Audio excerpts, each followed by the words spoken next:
Rapper Kanye West's impending purchase of the right-wing social network known as Parler has a lot of people scratching their heads and trying to figure out what Ye is up to now. Is this an attempt to change the conversation after his recent series of anti-Semitic statements? Maybe to establish his credentials as a free speech warrior? Or maybe it's the payoff in the latest of a long series of questionably legitimate yet mutually beneficial publicity stunts and feuds that bear a strong resemblance to the professional wrestling concept of Kayfabe. Join us as we examine this concept and take a look at the similarity between the MAGA brand of political operators and what's now known as the sports entertainment business. I'm Griff Somke. And I'm Jay McKenzie. And this is the Did Nothing Wrong podcast.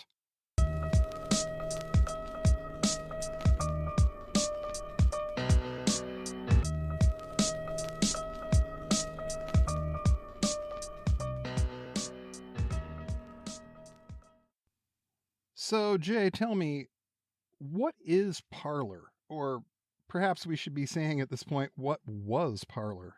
Where did it come from? Why does it matter?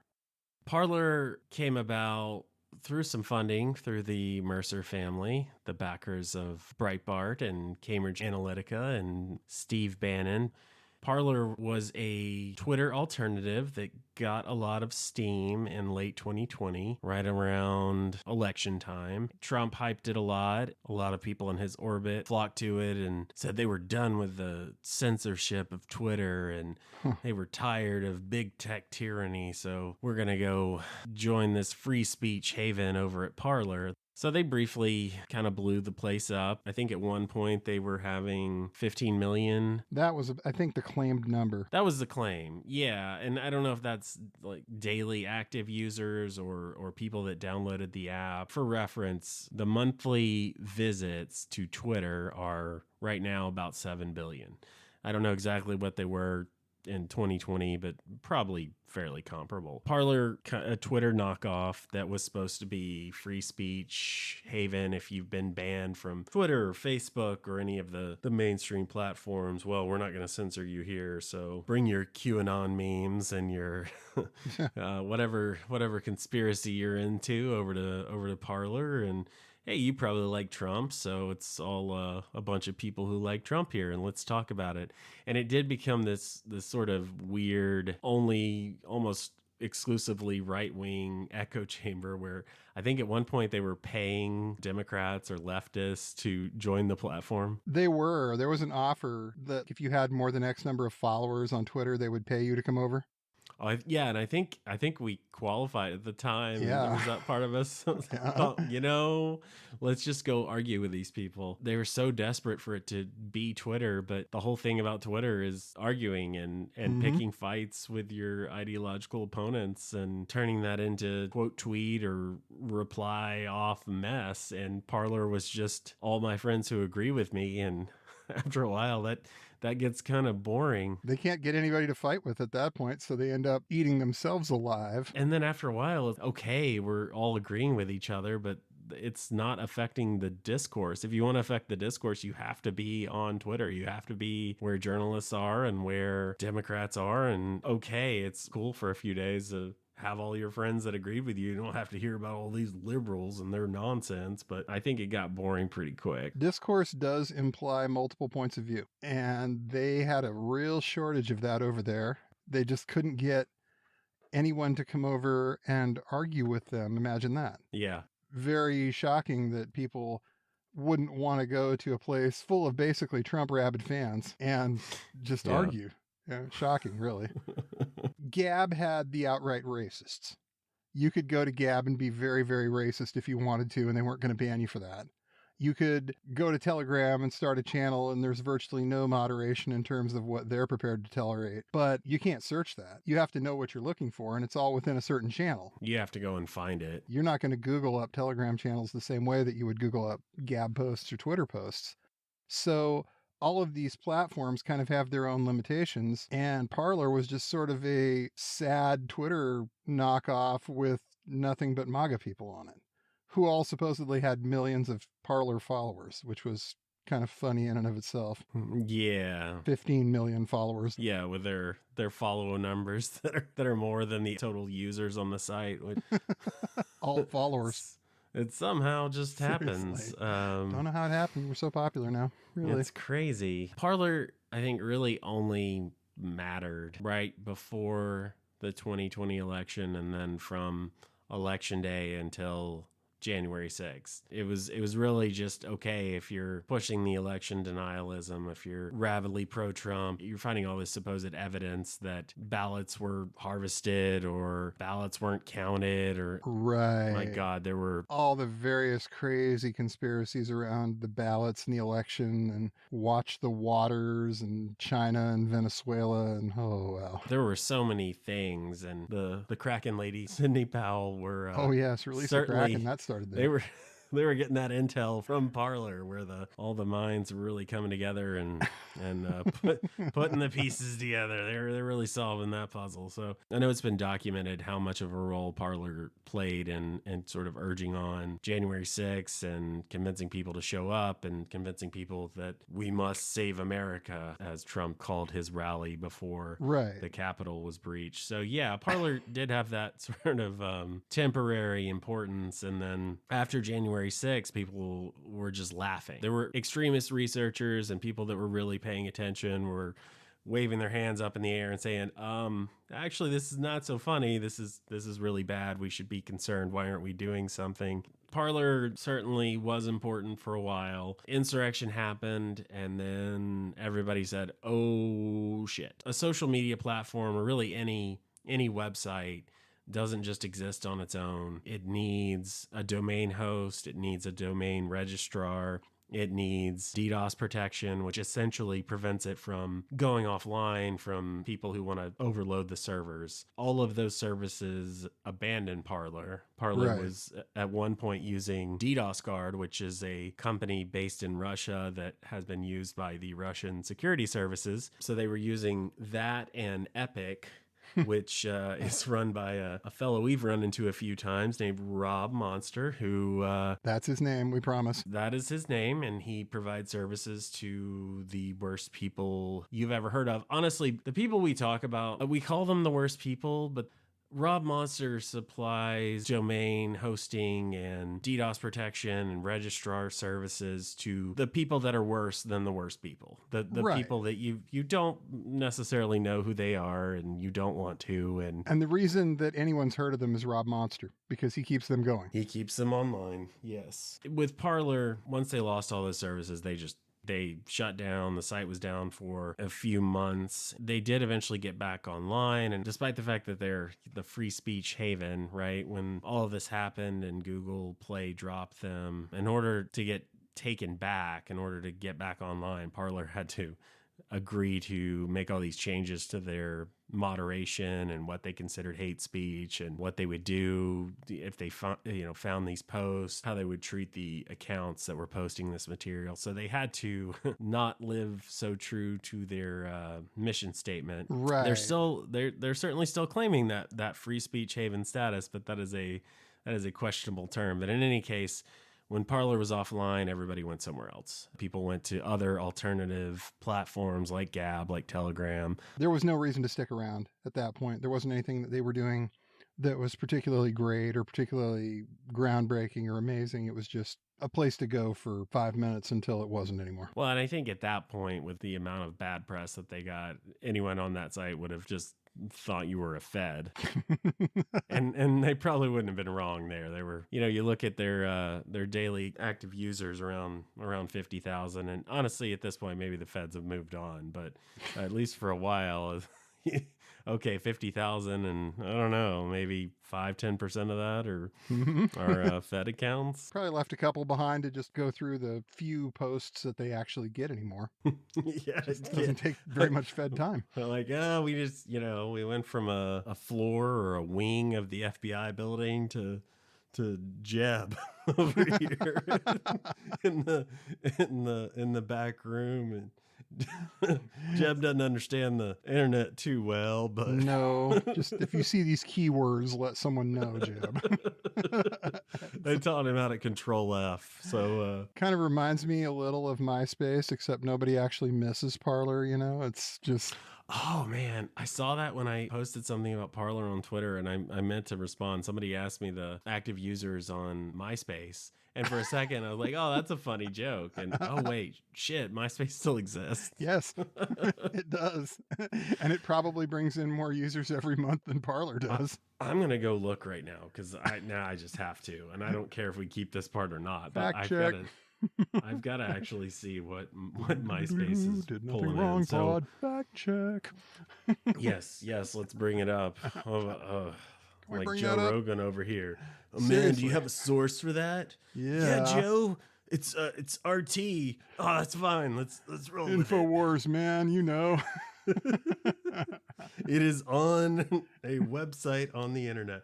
Oh shit. Okay. So Parler's monthly users are 1.3 million. MySpace is 3.3 million. I mean, that's how bad it is. And we did that live, folks. That was live. Oh yeah, that's a did nothing wrong fact check. Fact Exclusive check. take. Wow. So literally half the users that MySpace has at this point. Yeah, less than half. That is wow. That is brutal. That is brutal. That's just go home and reevaluate your life territory at that point. Kanye West, the man who is worth $2 billion at last check, is going to buy this website that is, well, we can't even call it a competitor for MySpace. That's a lofty goal at this point. Yeah, Kanye, who has that guy ever had any sort of 9-to-5 job? No. Obviously, at one point, his rap career was doing great. I listened to it. Oh, yeah. I liked it. It was good stuff, man.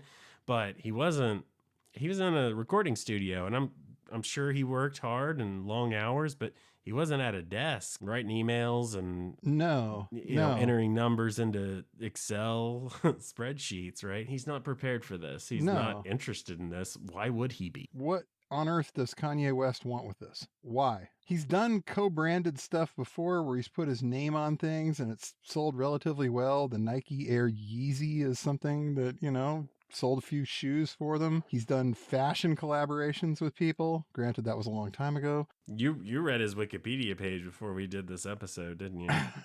Or maybe you just knew this stuff. I honestly, I remember the Air Yeezy. I will admit I just have not paid that much attention to him over the years. His first 3 or 4 albums were great. That guy made some really great music at one point. And just sold tons of records, was everywhere, even leaving out the viral stunts that he pulled to get a little famous at one point and another. The man made some legitimately amazing records. So it makes no sense that he'd want to be in this position. But where is he now, right? The last record he put out was just weird. It was not good. I don't think I made it through. I think I tried 2 songs and then I was just out. I couldn't do it. It is a question of, okay, well, if the music's not working anymore, then what does Kanye do? And no, he doesn't have to make any more money. He's worth $2 billion. But that's not, once you're at that point, once you have that much money, it doesn't really matter. It's not really about the money anymore. It's about how do you fill your day. And it's pretty clear that Kanye's a narcissist and that he loves attention and the limelight. And with the statements that he's made recently, it doesn't seem to matter too much to him what he has to say to get it. So when you look at the fact that he went to this event with his old buddy, Candace Owens, and they wore these White Lives Matter shirts, and that went viral, and that was a thing that everyone said, oh, that's terrible, or if you're on the left, or it's, oh, that's amazing, and what a cool move by 2 Black Republican influencers to really go there and say that. What the hell? I love Kanye now. Right, exactly. That was kind of a branding choice and move, and now Kanye's buying this free speech haven known as Parler, and that is absolutely what Parler is selling itself as and still claiming to be. And I went through looking at all their press releases and how they're describing themselves. And it is every single time it's about free speech and Mm-hmm. uncancelable and all those terms that they use. So yeah, you've got Kanye over there with Candace Owens, who she has some old companies that she ran. One of them was a blog where she would post kind of random thoughts and things. And at one point, she described herself as the female Kanye West, uh, which she's, from a mental wellness perspective, the two of them appear to be a good match for one another. Is that? That's a very kind way of saying that, I think. I don't think she can sue me for that one. Yeah, they definitely seem to have a few things in common, and that might And be... they've been enemies. He in 2018, Kanye endorsed her, and then later he denounced her and said she was using him. Was that real? Was that fake? Who knows? Because now they're friends again. And so there's a TMZ article that came out where it's anonymous sources, but it is talking about what Kanye's doing, and Candace has this influence over him, and she's making decisions for him, and she's setting up interviews and events for him. I'm sure Candace has Tucker Carlson's phone number. Did she set up that interview? Did she set up anything else that he's got going on? It's a good question, but Candace denies all of it, and she denies taking money from Kanye. Why is she doing this? Why is she going out there? Is it just a clout thing? Is it just, let's up the content, let's get people talking about me and get me trending and all this stuff? Maybe, but maybe Kanye's not paying her, but maybe the way Kanye is paying her is by buying Parler, which has a CEO named George Farmer, and George Farmer just so happens to be Candace Owens' husband. Mm-hmm. Go figure. That's a kind of a shocker there, that he might be buying a social media site that isn't very social as maybe a favor to his old friend. This would absolutely not be the first time Kanye West has gotten together with a supposed rival to blow things up and chase clout and make both people's careers improve. I mean, we all remember 2009, Kanye West interrupting Taylor Swift's speech at the Video Music Awards, and everybody got really upset about that. Then he wrote a song that was very kind of, let's just say, a little bit crass in what it said towards Taylor Swift. And then we find out later Taylor was in on that she was absolutely aware there's a tape, and she knew the whole time. So Kanye West is no stranger. I didn't know that. I didn't know that until 5 minutes ago, Right. But apparently that was the thing. I don't know how many people listening realize that. I think most people remember that night and that event, but it was they were both in on it. It was faked and staged. Holy shit. The song afterwards definitely was. That's on tape. And it blew them both up. Yeah, it made them both huge. And that's what a good feud in professional wrestling will do. It'll elevate both competitors, both participants. It'll make everybody better. And in order to make it, a great feud, it's got to be competitive. You can't just have one person come out and stomp the other person and expect that to do much for anybody's career, really. And let's not forget that 2016, Trump wins the election, and there's Kanye West at Trump Tower, photographed with him. Mm-hmm. Let's not forget Kanye 2020, that presidential run, which was a Trump campaign stunt. Some people took it seriously, or at least took it as Kanye's mental illness is currently manifesting in this way. Maybe it was. I'm not saying it can't also be that, but it was a Trump campaign stunt. There's just no getting around that. So this guy has been putting on performances for this audience for a while now. Mm-hmm. And honestly, Candace Owens, whatever she is or isn't, she is a performer too. Right. Blexit, the black exit from the Democratic Party. It's not a thing. It is as astroturfed as it gets. Mm-hmm. And she's been looking for that kind of angle, I guess is the best way to put it, since she's been.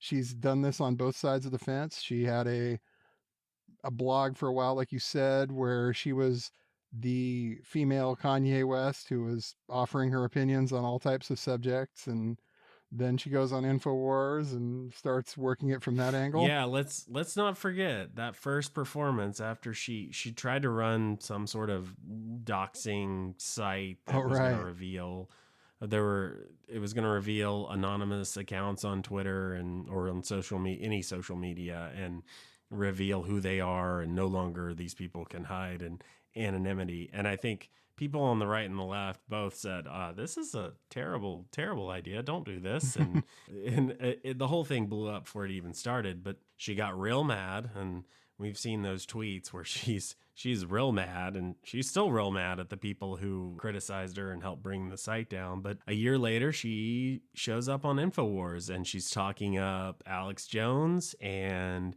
Paul Joseph Watson of InfoWars, and she's talking up Mike Cernovich, and she's been red pilled, and Gamergate really showed her what was really going on, and all these things. She's hitting all the talking points. So yeah, where was she for that year? What was she taking some acting classes? Was That's she a great question. Who was she hanging out with? What were they telling her, and what were they promising her, and why did she go from obscure nobody to millions of followers on Twitter and other social media sites, and Kanye's not advisor, because she of course denies everything that she's very obviously doing. And they don't mind that hypocrisy. She doesn't care if she's lying. I'm going to deny the thing that I'm going to go out and do in 5 minutes. Her own husband, George Farmer, CEO of Parler, said that Candace brought up the purchase of Parler at that event where Kanye and Candace were together and they wore the White Lives Matter shirt. He said this to the Wall Street Journal in an interview. It's out there. It's not in dispute.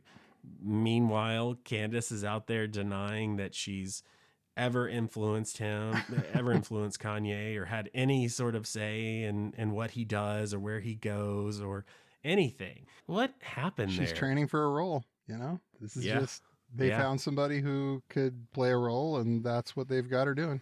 Well, and what is reality TV? I can't even keep track of how many Kardashian shows there are. How many of them was he on? And most of them. Yeah.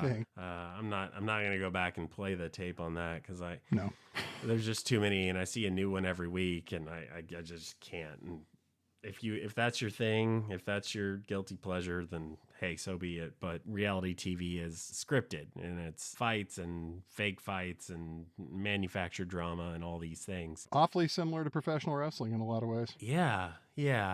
So I'm going to ask you this one, because I think you know this world a lot better than I do. So Kayfabe. Did I say that correctly? You did. That you is did. Yes. You did. Thank you. Okay. So let's talk about what kayfabe is and how it distracts us from things that matter. How often do we see this sort of behavior happening? Well, kayfabe in a professional wrestling sense is the language that people in the professional wrestling business use to talk to each other, to not reveal aspects of the business to people who aren't in the business. So it comes from carny slang, because a long time ago, the main place that you would find professional wrestling was at carnivals. The word kayfabe in carny slang means keep quiet. It means don't say anything. Don't let them in on it. And a lot of the terms that they use in professional wrestling come from that era. They referred, not so much anymore, but they referred to people who absolutely believed in what they were doing as marks. The carny version of that is the guy who goes to the shooting gallery and fires off $100 trying to win the Cupid doll with the gun with the rigged sights. He's bummed. He's walking away, and the carny pats him on the back and says, "Man, good luck, man. Sorry, you did good. You'll do better next time." The carny dipped his hand in chalk before that happened. So everybody else who's working would see this guy walking down the carnival, and they would say, that guy. He lost a whole lot of money. Professional wrestling has used this over the years to do what they call protecting the business. For years, it was very important for them to give the impression that this was real. They wouldn't do anything that would expose the business if they could help it. That was a cardinal sin. You did not do that in the business. They generally did not have guys who were supposed to be good guys, baby faces, go out and have beers or dinner with guys who were bad guys or heels, because Oh, it went that that far. far. Well, It absolutely okay. went that far. Like, you couldn't go out and have a drink after the show with a guy that you were on the other side of. Somebody might see it. If you saw that guy in the hotel bar, you had to go somewhere else, because you can't have those two guys having a drink, because somebody might see it. Somebody who's at the show might see it and be like, "Oh my God, they're hanging out." And then if you don't talk about it on the next episode, then It gets a little weird. Somebody might yeah. actually figure out that this stuff is staged. There was a rather famous incident in the late 80s, a wrestler by the name of Hacksaw Jim Duggan and a wrestler by the name of the Iron Sheik, who's had a second career resurgence as a Twitter personality, ended up getting pulled over in a car together, and they were supposed to be feuding. They were supposed to be, the Iron Sheik was the mad Iranian guy, and Hacksaw Jim Duggan was this American patriot, and they got caught in a car with Hacksaw Jim Duggan drinking a beer and the Iron Sheik having a bunch of coke in his bag. Oof. So that exposed the business kind of badly, as it were. Did they get blackballed after that? No, they definitely got kind of in some trouble, but they're both relatively big stars, so there's a limit to how far you can punish somebody who's a big star. And it was an honest mistake, so right. Well, they were in a car. Yeah. They weren't. I mean, not honest. Like, they were drunk and they had some coke, but they weren't trying to reveal the business. Right. No, they were just sort of doing what they did back then, and yeah. Right. Basically, you have these guys essentially living their gimmick outside the ring in order to not expose the business. In the 90s, that changed. The World Wrestling Federation had some lawsuits. They had some bad press as a result of several steroid scandals. They decided to rebrand. So at that point, they changed their name from the World Wrestling Federation to World Wrestling Entertainment. And they started emphasizing that they were sports entertainment, that it was not a sport in the same traditional sense. Vince McMahon came out and said, this is entertainment. It is scripted. It is not staged in the sense of this isn't real. What you're seeing in there is real. These guys are throwing themselves around. These guys are getting hurt in some cases. These guys are doing that, but it is scripted. The results are known to the competitors, to the referee beforehand. They go out there knowing what's got to happen. Sometimes it's very scripted in terms of everything is planned that they're going to do. Some of the guys who are better at it, they don't script anything. They go out there and just sort of do it. And there are people who are that good. It's go out there for half an hour and that guy wins. And that's the instructions. And the guys who are good enough at it can pull that off, and it works for what they're trying to do. But between the scandals, between the rise of mixed martial arts, between the internet, they finally backed away from the idea that this was a real sport as a result.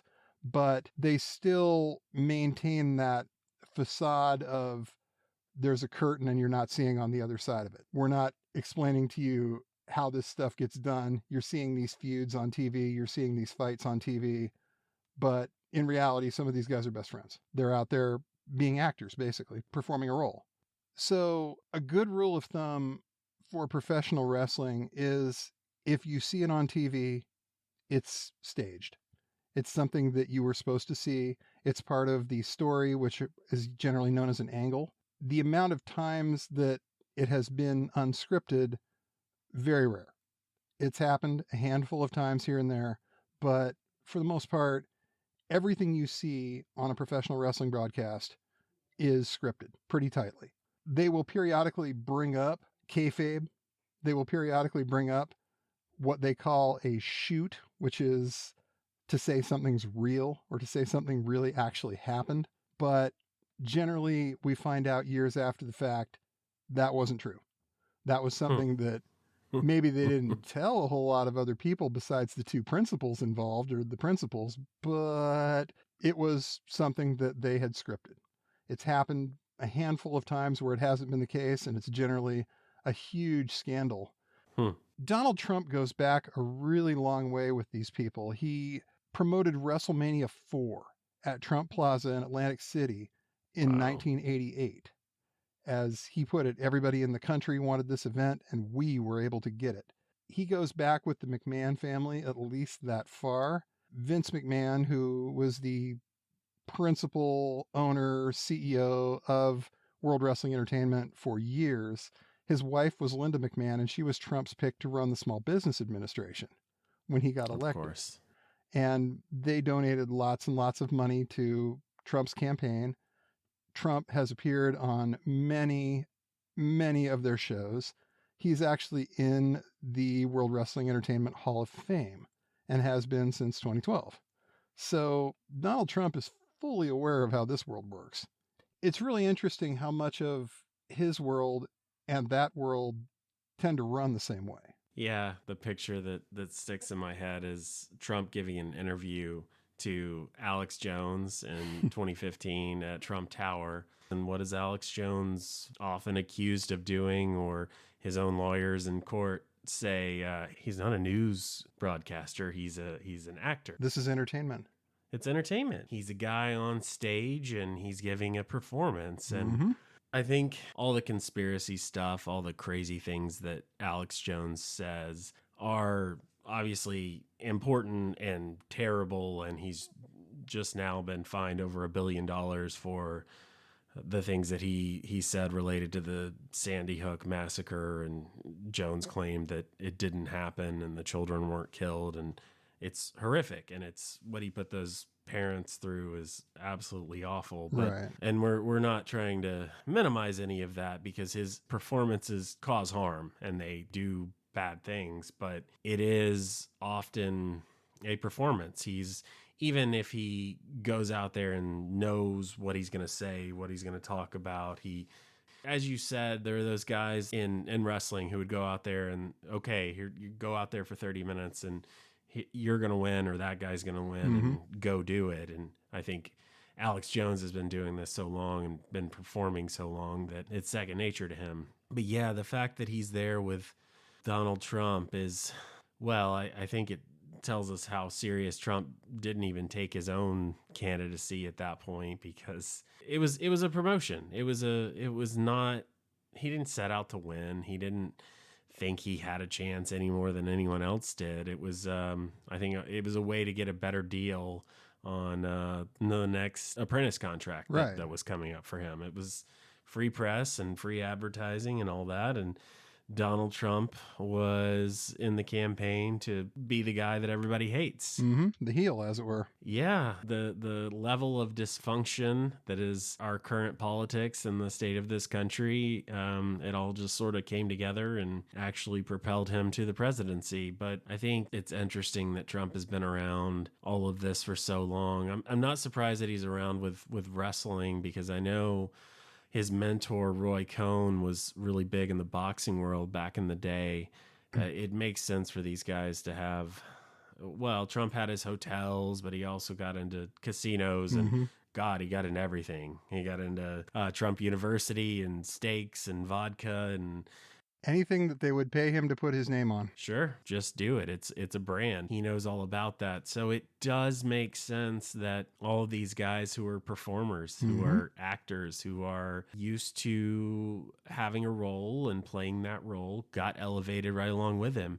Alex Jones was important and a big name on the fringes, but he really got propelled to the middle of the discourse, and he did well, he got important enough that he did eventually get banned from social media, but then he went and made more money. He got banned, and he's, up until these lawsuits with the Sandy Hook case happened, Jones was making more money than he ever had before. So he really grew in terms of importance and stature on the right, and he went from fringe to a little less fringe to, at certain points, everybody was talking about it. But then right alongside with him, there's Roger Stone. And there's guys like Chuck Johnson and Gavin McInnes and Cassandra Fairbanks and all of these people that they're performers. They're not journalists. They're not traditional in any sense. The analogy here is that in the wrestling business, not everybody is a superstar.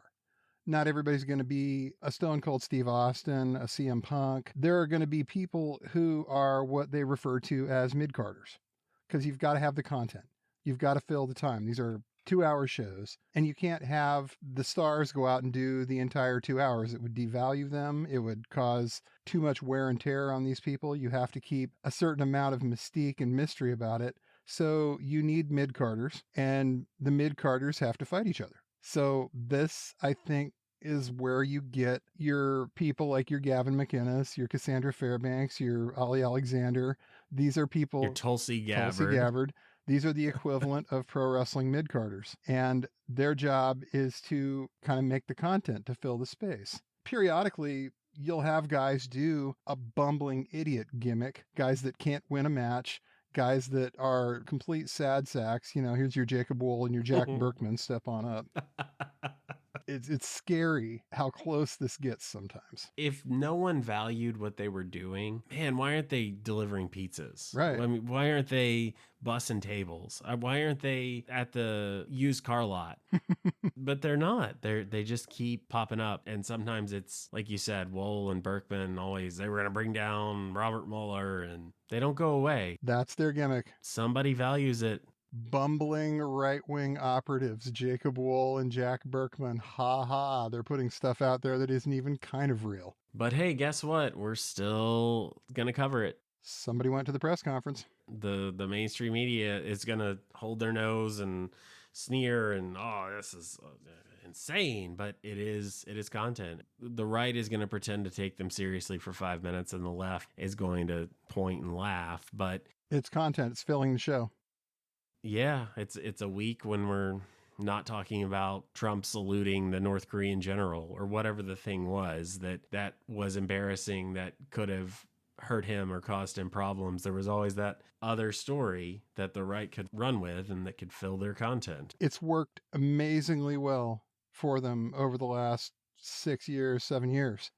Ever since about 2015, even maybe 2014, they figured this out, that you could garner a whole lot of people's attention, a whole lot of eyeballs, a whole lot of mind share by having people go out and essentially put on an act. Maybe the easiest way to frame this for people who don't live in this world as we do is, if you remember 2016, right before the election, the Access Hollywood tape comes out, Donald Trump grabbing women by the pussy, that whole thing, locker room talk and all that.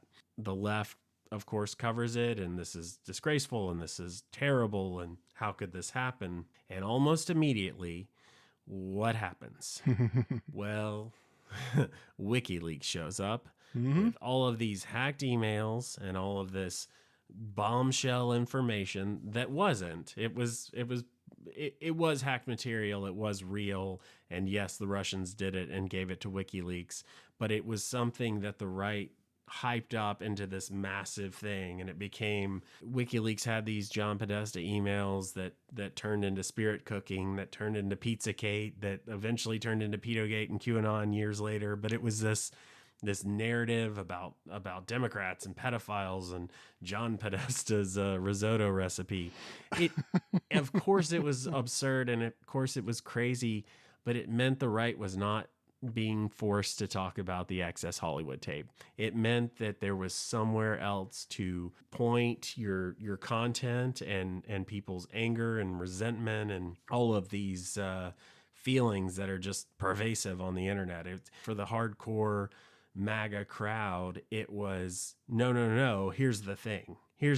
Not even, don't pay attention to that other thing. It's, we're doing this now. We're going this way. And watch us go. It became a thing that they didn't let go of. It just kept going. They kept promoting, like, whatever the next narrative is, whatever the next thing is, and it never stopped. It for 4 years. It's still going. It still hasn't stopped now. And there's always something. Steve Bannon gets indicted for the We Build the Wall money laundering scandal, right? And he's taking money from Trump supporters, and he's not building the wall, and there's charges of money laundering and fraud and all this. But the right's got something else to talk about. They're going to be mad about, I don't know, cargo shorts right, that week. They're going to be mad about Antifa. Antifa burned down a city. Some boomer spray painted his garage and blamed it on Antifa. And next thing you know, we've got article after article in the Daily Caller, Daily Wire, Charlie Kirk, all these guys freaking out about what Antifa's doing. And then the guy ends up getting arrested for this, but it doesn't matter. They're on to the next thing by that point.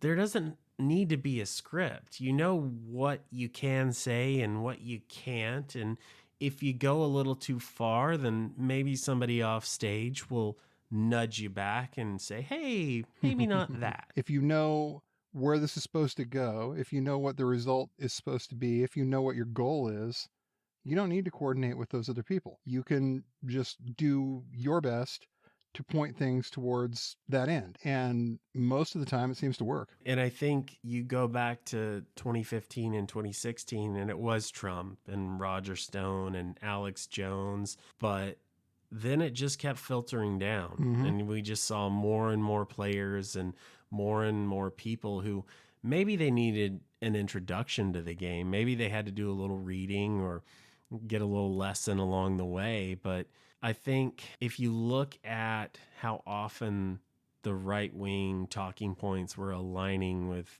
Kremlin talking points, it went from this occasional thing or a really fringe thing to more and more. They just kept meeting in the middle, and more people were saying those things, and it was getting wider play and a bigger audience. And then the audience was expecting those talking points, and it snowballed. I think some of us recognized that back in 2016 and 2017 that, hey, somebody should stop this. Somebody should maybe not let this guy be president. Right. This is not going to just be him. This is not just going to be temporary. These things that he's saying, he's going to be the president, and people are going to listen and people are going to emulate it.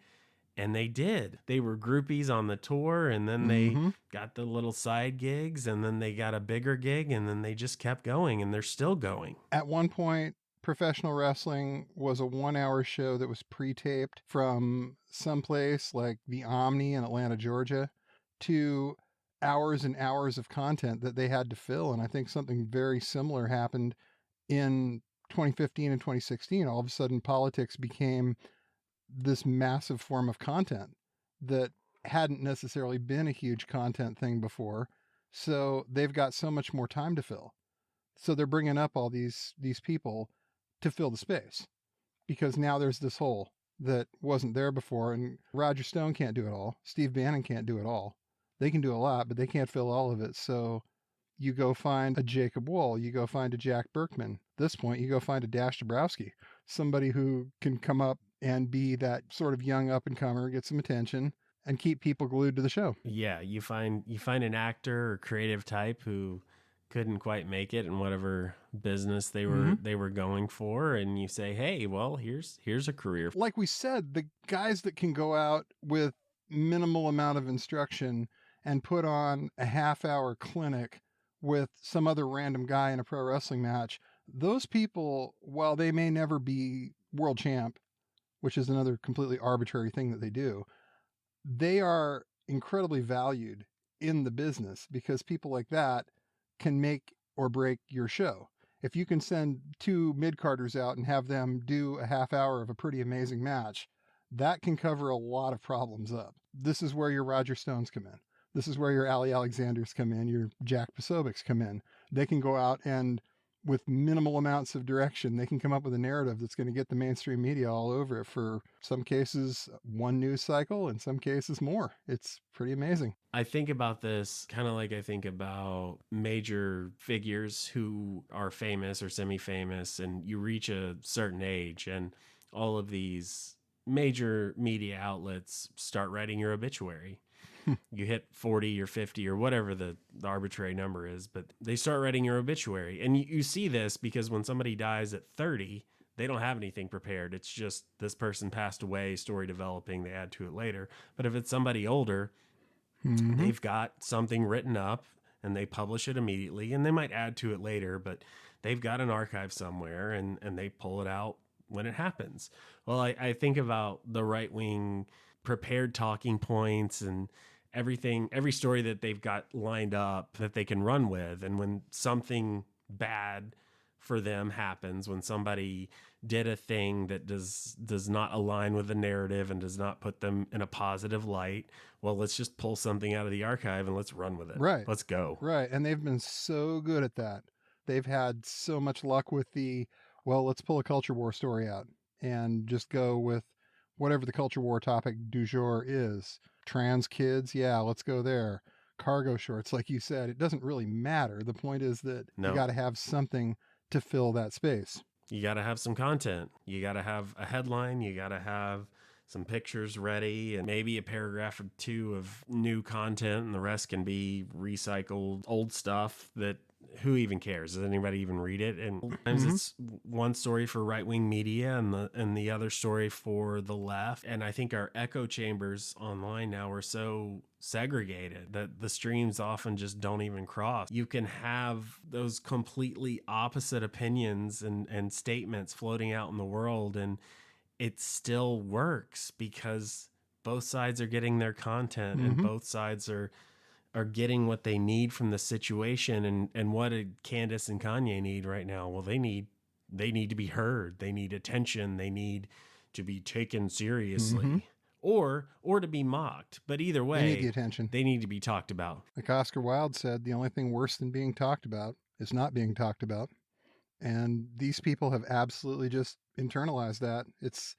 Echo chambers are absolutely a wonderful thing when that's what you're trying to accomplish. And it almost seems like we've gotten to a point where this is what politics are now. It's not about policy anymore. It's about how hard can we own the other side. It's not necessarily what you do anymore. It's what you say, which is pretty nuts, but we see it everywhere and we see it more and more. And honestly, it's to the point that the constituents out there, if you're an MTG hardcore fan in Georgia, and I lived very close to her district and definitely know some people who would qualify for that crowd, they don't care. They don't care about her policy positions. They don't care if she looks ridiculous on social media. They don't care if she's wrong. They care if she's out there owning the libs and getting talked about and going after the establishment and holding the banner high. And she's doing that. She is. So policy-wise, who cares? They just don't care. Right. They really don't. And a couple more elections, she ends up being speaker. Who knows? She's really going to have fun with that job. She ends up with it. I mean, really, just imagine what that's like. Yeah, I think we're seeing Kevin McCarthy trying to do enough to keep the rabid MAGA base at bay and at least somewhat satisfied with him, but also trying to keep the GOP establishment and the money flowing into Republican coffers. And I just don't see it. I just don't. I think not too far from now, I feel like we got to write the one where it says Kevin McCarthy's days are numbered. Yeah.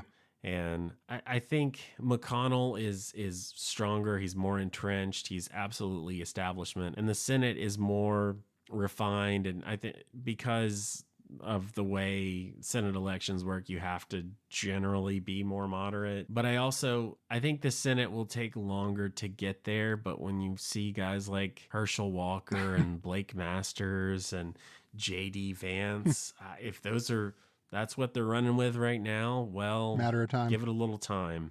And I think the GOP establishment still has the money, but the right-wing media, the talking points, the direction of all of that it's pointing MAGA, it's pointing towards MTG and Matt Gaetz and these people who just want to, well, they go on Steve Bannon's show because they share the collective desire to burn it all down. And they're going to do it, and Kevin McCarthy just ain't it for them. Nope. You even see this in my state. I'm in Washington State, and pretty much everything east of the Cascade Mountains gets pretty conservative. There's a district in central Washington where the rep voted to impeach Trump, and Trump decided to punish him for that in the general.